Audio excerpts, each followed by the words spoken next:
fight's not over. Stop the fight! People. Everybody, I come here for everybody. Kill everybody. I'm the champ. I'm the king. Kill everybody. Ah! All right, guys, welcome back to Broke Bets. Giving you guys our bets for Son versus Gutierrez here in the UFC Apex. I'm Lane. Got my co-host with me, of course, Carson. What's up, dude? Yes, sir. We got this card and then one more card to end out the year. Yes, sir. Hopefully we finish out strong here. We got some fun bets for you guys. Kind of a disaster card in terms of cancellations, but let's just get into it. Started off Kenan Son versus Kevin Josette. Taking Kevin Josette at minus 155. His lines came down. I saw it even less at like minus 135 yesterday, but I think people started to pick up on it. It got back up, and I should have placed the bet earlier. It just feels like I said it in our breakdown video. I feel like Son Kenan is the guy that sits on the back foot and tries to play the counter game on all these guys, and Josette will at least have a jab to keep himself at range and just stay away from maybe some of those bigger punches. I don't like how high he keeps his head or his head movement, but I just feel like Son has not really beat really a UFC caliber fighter besides like Rolando Bedoya. Prior to that, look at the names on this guy's list. I mean, he hasn't really beat anybody. He's got an okay record and he's lost against high level competition, but I just feel like that jab is going to be everything in this fight. What do you think here? Yeah, I mean, I think Josette, with his length as well, should be just throwing out that jab and using that to his advantage and just avoiding the big counter shots from Song. So, yeah, I like that play. Next, I have an unpopular pick with some people. I know you're not actually with this one, but Andre Muniz. I got him at a good number. He was a bigger dog before, but still got him at a nice number. Now he's sitting at like plus 140. I got the plus 170 line. I just feel like Andre Muniz's striking is very underrated from just watching the Brendan Allen fight, even some parts of the Paul Craig fight. He's actually got some decent defensive head movement. He's got a reach advantage, a size advantage. I'd say a submission grappling advantage. Park could be the better wrestler in this instance, but it's just a little bit of a size advantage for Muniz. And for this guy who was like a minus 200 to minus 300 in his prior fights, he's up to like minus 500. To be now a plus 170 and a guy in Park who beat, Joseph Holmes, Dennis Tululian, and then most recently, whatever his name is, the Duraev. Russian. Can you remind me? Albert Duraev. Albert Duraev, yes. Beating him, I feel like Andre Muniz is much better than Duraev. And here we are with Muniz at underdog price, and I got to take it. So, yeah, plus 170.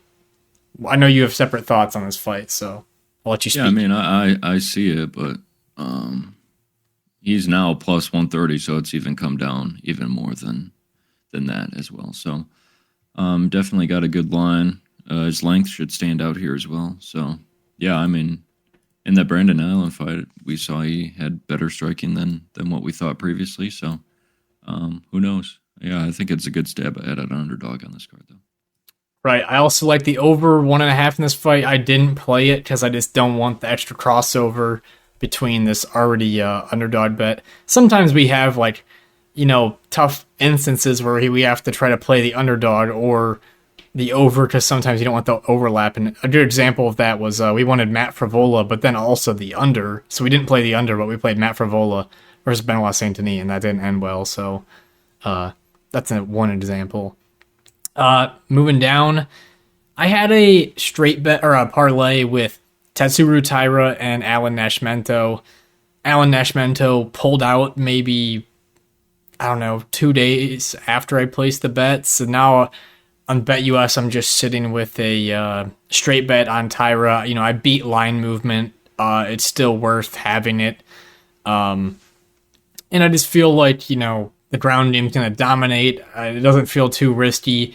Obviously, it's not what we want to have on the sheet. We want to have a good parlay, but I don't see a good parlay leg here.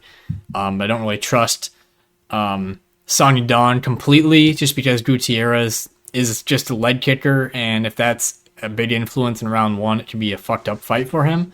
Other than that, I just feel like Tyro's going to be easy money, and most people probably have him paired with something, so what do you think?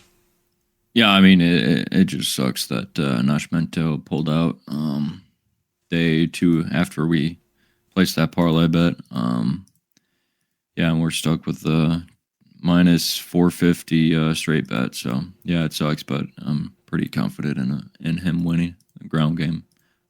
Right. I mean, yeah, he got demolished by Alan Nascimento himself, Carlos Hernandez. So to say that Tyro would get the sub against a guy who's not going to be tricky on the ground either, where Edgar Chairez, who almost gillied Tyro, was much more tricky on the ground. So like him here. Also like him by finish. But it's just like sometimes you don't want to... Again, if they wouldn't have gave us the cancellation and kind of stuck with this bet, I would have placed Tyra by finish, but then you're just kind of adding up too much money on one fighter, so getting a little bit weird. And to finish it off, we're doing the same exact bet that we got last week that we were getting absolutely fucked on here. It's the under 1.5 in the Mel Twizal Costa Steve Garcia fight. We had it at plus 120 last week. It canceled. We're coming into this week. I mean, maybe some good reasoning behind this one would be that they're going through a second weight cut. These guys could, be maybe more at risk to be knocked out for a second weight cut in 2 weeks in a row. And as well, I just feel like Steve Garcia is just going to be a little bit too chaotic for his own good and get knocked out. And then as well, he could be crazy and get his own knockout. So I still think that under 1.5 plays, although, yeah, it just doesn't, it's not fun getting screwed on the value there. What do you think? Yeah, I mean, Garcia is kill or be killed. So I think he's going to be pushing the pace and looking for a knockout, and he'll get it early or he'll get knocked out early. So I like that. Rightio. Yeah, I mean, for the rest of the card, Son Gutierrez just staying away. Anthony Smith is a good dog price, although he just doesn't seem to have much heart in the game, which is ironic because his nickname's Lionheart. And he's asking for title shots, which is just flat out retarded. Shannon Ross should not be plus 400. I know he sucks, but this Park guy is not that good either. And I might throw $5 on Shannon Ross just because, maybe by decision, because he's not that amazing. But just a total offline, in my opinion, still. And I also have a side bet I'm not putting on the sheet. That is Rayan Dos Santos by 3rd round knockout, which is at plus 3,000. With the way that Talita Alencar got tired in her last fight, it just feels like it's a pretty fair sprinkle. I know Dos Santos doesn't have many knockouts, but if you just factor in how tired she is, the chance that Dos Santos gets that knockout increases a lot. So, any more thoughts from you after I speech so much? Yeah, I mean, this card's not looking the best for betting, but I think next week should be a lot better. Yeah, hopefully we get that video out pretty fast for 296. Yeah, should be a good one. All right. Peace. Peace. I know. It doesn't matter, I'm from the trenches. I'm built like this. The old doubted me said I couldn't do it. The old said I couldn't do it. Look at me now.